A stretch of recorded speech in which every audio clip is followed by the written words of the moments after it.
Salve, salve família, Lucas X na voz mais uma vez, certo? E hoje eu vou falar tudo o que aconteceu lá na semifinal do Gabriel Medina contra o Canoa Igarashi nas Olimpíadas. Ele foi de fato roubado? Ele foi garfado? Os juízes foram justos com eles? Confira tudo o que aconteceu, todas as notas, detalhes de análise completa agora no vídeo. E se você quer ficar por dentro de tudo que acontece no skate, no surf, lá nas Olimpíadas, lembrando que a gente vai ter na semana que vem Skate Park estreando aí com grandes nomes como Pedro Barros, Dora Varela e muitos outros que estão representando o Brasil, já se inscreve no canal e bora pro vídeo.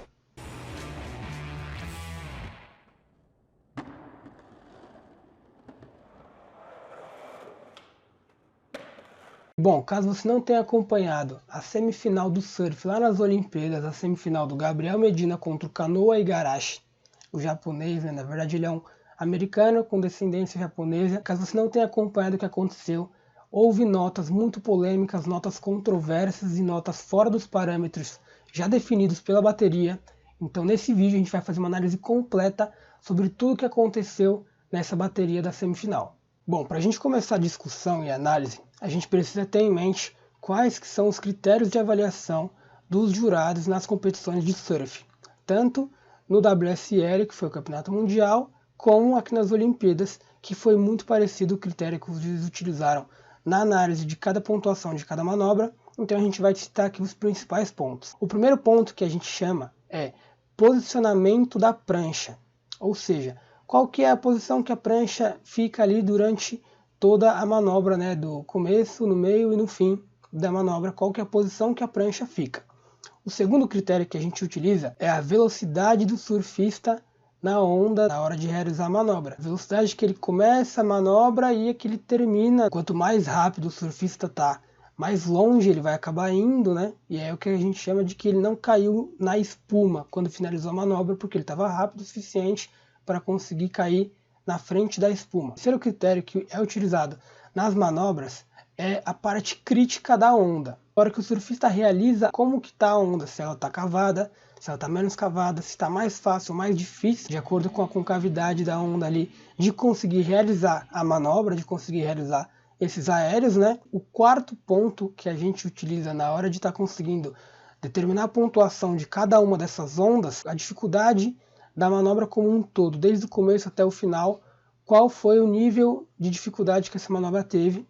E por fim, a aterrissagem. Como que foi a aterrissagem do surfista na hora que ele finaliza a manobra, se ele caiu totalmente, né, clean, totalmente liso, com total equilíbrio e controle da manobra, ou se ele fez aquela aterrissagem meio desequilibrada na hora de finalizar essa manobra. Então, esses são os pontos, né, os 5 pontos que é utilizado na hora de fazer essa pontuação. E aí a gente vai estar dando uma análise aqui, como que foi comparando lado a lado as duas manobras do Canoa e do Medina, né? Ó. Então você pode estar dando uma reparada aqui. O Medina ele faz um aéreo de backside, sem utilizar as mãos, né? Sem utilizar o grab que a gente chama no surf, que é uma manobra grab também. Ele faz um backside full rotation, sem grab, né? E finaliza ali com total controle, total equilíbrio. O Igarashi também realiza um aéreo muito bonito de frontside. A bateria ela começou com um critério, um parâmetro já sendo definido pelos juízes. Ela começou com 8,33 do primeiro aéreo realizado pelo Gabriel Medina, que foi esse aéreo aqui. Ó, você pode ver que ele começa numa onda já relativamente cavada, né, já mais cavada um pouco. Um aéreo de backside, né, ele é goofy, então ele realiza um aéreo de backside sem utilizar o grab. Faz uma rotação, né, full rotation o aéreo dele, e olha essa questão aqui da rabeta, olha a altura que ele coloca a rabeta. Isso conta muito, entra naquela questão de posicionamento da prancha, né? A gente pode estar reparando que a prancha do Gabriel Medina aqui fica quase que na vertical nesse aéreo, não tanto, né? O próximo aéreo que ele realizou ficou mais ainda do que esse, mas a gente já vai conferir. A altura que é a rabeta, que ele coloca a rabeta, né, para quem não sabe, a rabeta é essa parte aqui, onde fica nas quilhas.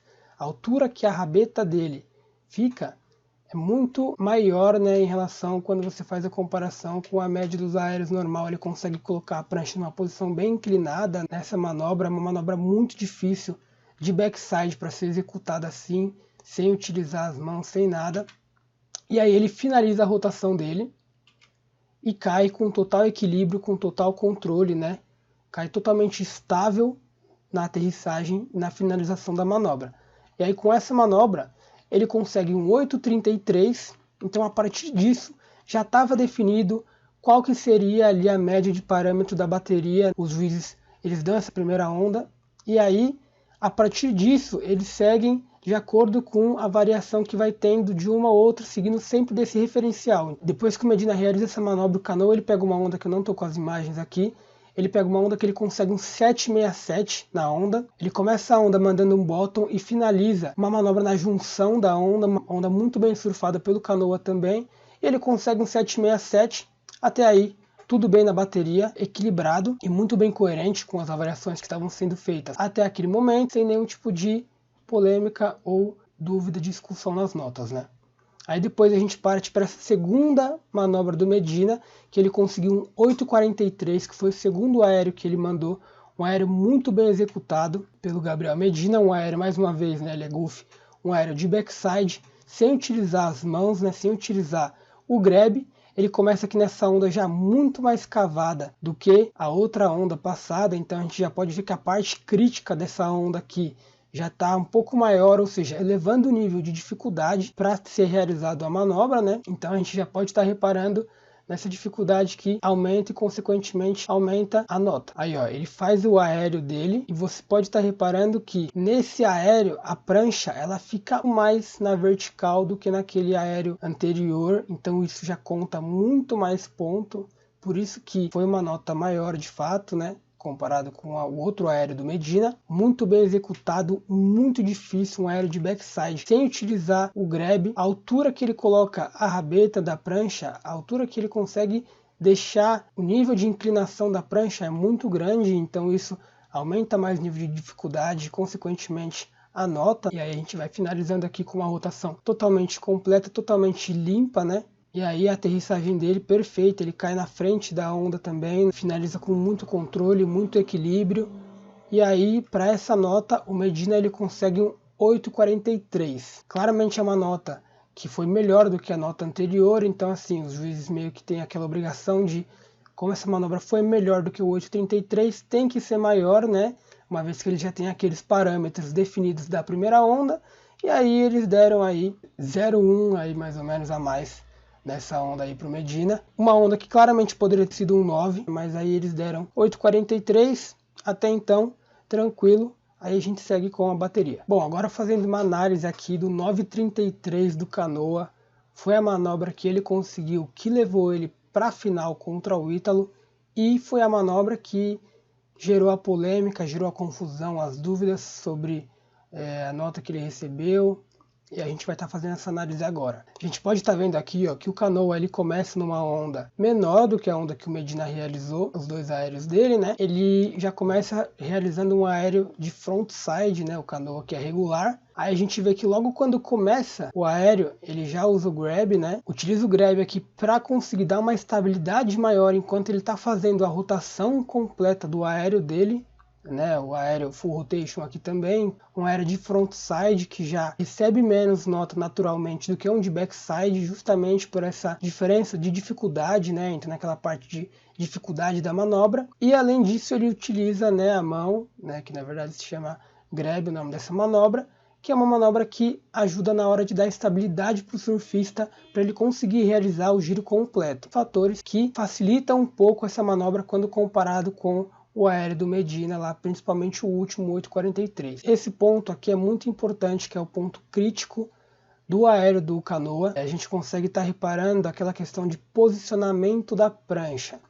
Olha a diferença da inclinação que a prancha dele tem comparado com aquele aéreo do Medina lá. A prancha do Canoa fica claramente muito menos inclinada, muito mais quase que paralela ao nível do mar, assim, quando comparado com a do Medina.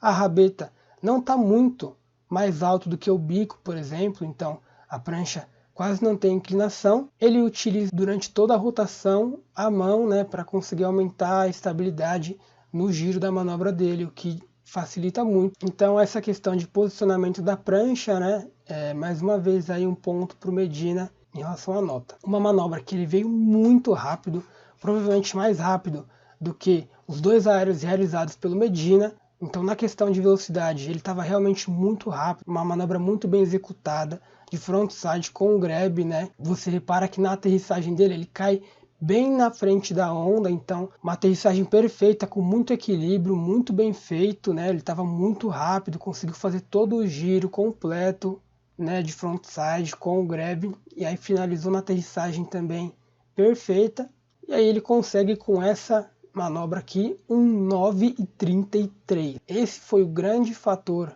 polêmico, né, o grande fator de controvérsia, de dúvida entre as coerências das manobras, porque o Medina realizou duas manobras com um nível de dificuldade maior, com uma aterrissagem semelhante. Talvez os juízes podem sim ter interpretado que a aterrissagem do Canoa foi melhor do que a aterrissagem do Gabriel Medina nos dois aéreos que ele deu. Então esse ponto a gente consegue passar, mas aterrissagem semelhante, ok. Dificuldade da manobra, o Medina ganha de disparado, porque as dois aéreos que o Medina realizou foi muito mais difícil do que o Canoa realizou. A parte crítica da onda, que o Canoa manda o aéreo dele completo de frontside, era uma parte crítica mais fácil de realizar as manobras do que a onda, né, que o Medina realiza os aéreos dele. As ondas que o Medina realiza eram um pouco mais cavadas quando comparado com a do Canoa, né, então a dificuldade aumenta um pouco mais essa questão de parte crítica. A velocidade, eu acredito que o Canoa sim estava um pouco mais rápido que o Medina na execução da manobra dele. Por fim, o posicionamento da prancha, né, eu mostrei aqui, não tem nem muito o que discutir. Claramente, o posicionamento da prancha do Medina estava numa posição muito mais difícil para você conseguir mandar o aéreo, com a rabeta muito mais lá no alto, é muito mais difícil de fazer e consequentemente ganhar muito mais nota. O posicionamento da prancha do Canoa estava quase que paralelo ao nível do mar, então assim, muito mais fácil, né? Teoricamente deveria ganhar uma nota menor. Bom, e para finalizar a gente tem aqui, né, lado a lado, as duas manobras, né? O de cima foi 8,43 do Medina e o de baixo 9,33 do Canoa. A gente consegue estar reparando aí, né, ó, tudo aquilo que eu falei em relação a... Olha a diferença de inclinação da prancha que os dois têm, né? É realmente uma diferença muito grande. E aí a gente tem essa discrepância entre as notas, né, essa variação entre as notas. E a gente finaliza a nossa análise. Acredito que essa nota do Canoa seria no máximo um 9, tendo todo o referencial, porque surf é muito subjetivo, então tem essa questão de cada pessoa interpretar de um jeito cada manobra, mas tem que seguir parâmetros, tem que seguir o que já foi pré-estabelecido. Por mais que os juízes interpretassem que a manobra do Canoa foi melhor do que os dois aéreos que o Medina mandou, deveria ser no máximo ali um 9 para ficar dentro do que já estava pré-estabelecido anteriormente, né, dos padrões já estabelecidos pela bateria, porém não foi o que aconteceu, passou muito assim de um 9, uma diferença de pontos absurda, e ele precisava de 9,10 mais ou menos para conseguir passar o Medina. Ele conseguiu 9,33, então foi realmente muito suspeito, mas a gente acabou que o Medina não conseguiu ir para a final, não tivemos a nossa tão sonhada final brasileira, porém o Ítalo Ferreira foi lá, nos representou muito bem, conseguiu trazer o ouro para o Brasil. Em breve vai ter vídeo dele também fazendo uma análise aí sobre a bateria dele e tudo. Bom, família, o vídeo vai ficando por aqui. Se você quer ficar por dentro de tudo que acontece no skate, no surf, já se inscreve no canal. Se você gostou desse vídeo, não esquece de deixar o seu like. Valeu, falou e boa sessão a todos.